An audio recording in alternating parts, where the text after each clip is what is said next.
سورۃ نساء آیت نمبر 155. فَبِمَا نَقْضِihِم مِّيثَاقَهُمْ وَكُفْرِهِم بِآيَاتِ اللَّهِ وَقَتْلِهِمُ الْأَنبِيَاءَ بِغَيْرِ حَقٍّ وَقَوْلِهِمْ قُلُوبُنَا غُلْفٌ بَلْ طَبَعَ اللَّهُ عَلَيْهَا بِكُفْرِهِمْ فَلَا يُؤْمِنُونَ إِلَّا قَلِيلًا.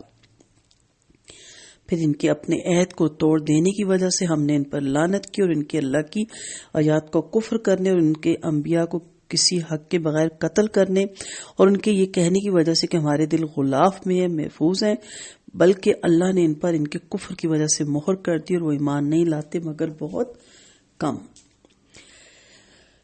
پھر جب انہیں کوئی ہدایت کی بات سنائی جاتی تو کہتے تھے ہمارے دل اس قدر محفوظ ہیں کہ ہمارے عقائد اور نظریات میں کوئی بات داخل نہیں ہو سکتی اور نہ ہی اثر انداز ہو سکتی ہے، جبکہ اصل حقیقت یہ ہے کہ ان کی انہی نافرمانیوں اور عہد شکنیوں کی وجہ سے ان کے دلوں پہ بدبختی اتنی زیادہ چھا چکی ہے کہ اب کوئی بھی ہدایت کی بات ان پر بے اثر ثابت ہوتی ہے، اور یہ لوگ اس قدر کج فہم ہو چکے ہیں کہ اپنی اس بدبختی کو بھی اپنی خوبی کے انداز میں پیش کر رہے ہیں. یہاں پہ فَبِمَا نَقْضِihِم مِّيثَاقَهُم، اس میں ما تاکید کے لیے بڑھایا گیا، یعنی ان کے اپنے پختہ عہد کو توڑنے کی وجہ سے. ٹھیک ہے، اور اکثر مفسرین نے لکھا کہ وہ الفاظ ہیں لعناہم، یعنی ہم نے ان پر لعنت کی.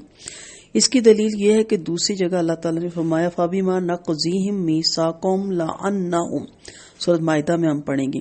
ان کے اپنے پختہ عہد توڑنے کی وجہ سے ہم نے ان پر لعنت کی. اور بعض نے کہا کہ جس طرح اللہ تعالیٰ نے بات کو عام رکھا اسے عام ہی رکھنا بہتر ہے، یعنی ان کے عہد کو توڑنے کی وجہ سے فَعَلْنَا بِهِمْ فَعَلْنَا، ہم نے ان کے ساتھ کیا جو کیا، یعنی جو ہم نے ان کے ساتھ کیا وہ تمہارے اندازے سے باہر ہے.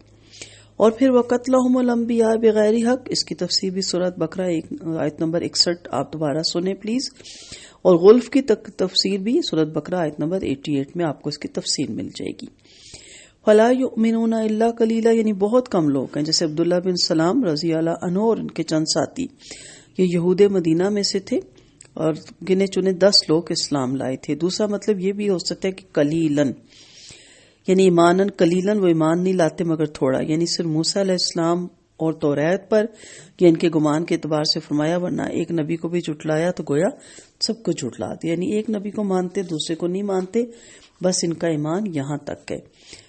تو اللہ تعالیٰ اس سے ہمیں کیا پتہ چل رہا ہے کہ جب اللہ تعالیٰ کے حکموں کی مسلسل نافرمانی کی جائے گی تو پھر دلوں پہ مہر لگ جاتی ہے اور پھر دلوں پہ غلاف چڑھ جاتا ہے، اور انسان سمجھتا ہے میں پرفیکٹ ہو گیا ہوں، مجھے سب سمجھ آنے لگ گئی ہے. اصل میں وہ بھٹک جاتا ہے، اور اس قدر بھٹک جاتا ہے کہ اس کو پتہ ہی نہیں چلتا.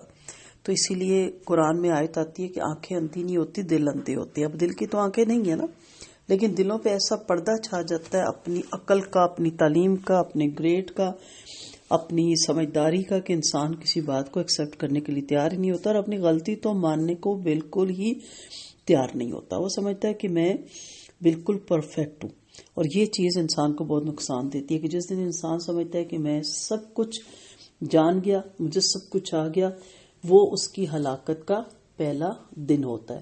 تو اس لیے اپنے لیے ہر وقت علم کا دروازہ کھلا رکھیے، ہر وقت یاد رکھیے کہ انسان کبھی بھی پرفیکٹ نہیں. یہ علم بہت بڑا سمندر ہے اور اس کی گہرائی بہت زیادہ ہے، سیکھتے رہتا ہے انسان، اور جو ہے حکمت وہ مومن کی گمشدہ میراث ہے. آپ صلی اللہ علیہ وسلم کی حدیث کے مفہوم کے مطابق اسے جہاں بھی ملے اس کو وہاں سے لے لینی چاہیے.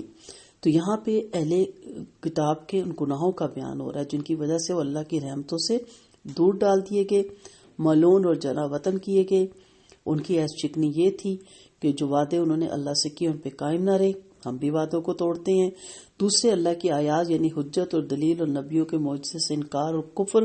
تیسرا بلا وجہ ناحق انبیاء کرام کا قتل، ان کے رسولوں کی ایک بڑی جماعت ان کے ہاتھوں قتل ہوئی. چوتھا ان کا یہ خیال اور قول کہ ہمارے دل غلاف میں یعنی پردے میں ہیں، جیسے مشرکین نے بھی کہا قلوبنا فی غلف، اے نبی تیری دعوت سے ہمارے دل پردے میں. اور یہ بھی کہا گیا کہ ان کے اقوال کا مطلب یہ تھا کہ ہمارے دل علم کے ظروف ہیں، وہ علم اور عرفان سے پورا ہے، یعنی ہمیں اب مزید تمہارے بیان کی ضرورت نہیں. تو سورہ بقرہ بھی اس کی نظیر گزر چکی. کیا ہمارے اندر بھی کچھ لوگ ایسے نہیں جو کہتے ہیں کہ ایسے یہ لوگ بولتے رہتے ہیں، ہمیں ان کی باتوں کی ضرورت نہیں ہے، ہم بہتر طور پہ قرآن و سنت کو سمجھ سکتے ہیں؟ تو یقین کریں جب تک آپ علماء سے قرآن و سنت کو نہیں سمجھتے آپ نہیں اس کو سمجھ سکتے. تو اللہ تعالیٰ ان کے پاس کے قول کی تردید کرتا ہے کہ یوں نہیں بلکہ ان پر اللہ تعالیٰ نے مہر لگا دی کیونکہ یہ کفر میں پختہ ہو چکے تھے.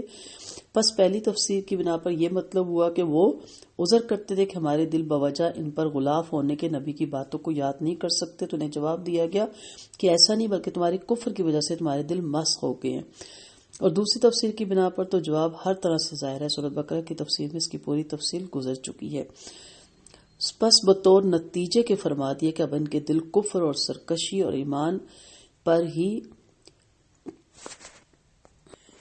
ایمان کی کمی پر ہی رہیں گے. پھر ان کا 5واں جرم عظیم بیان ہوا جو اگلی آیت میں انشاءاللہ ہم پڑھیں گے. وآخر دعوانا ان الحمد للہ رب العالمین.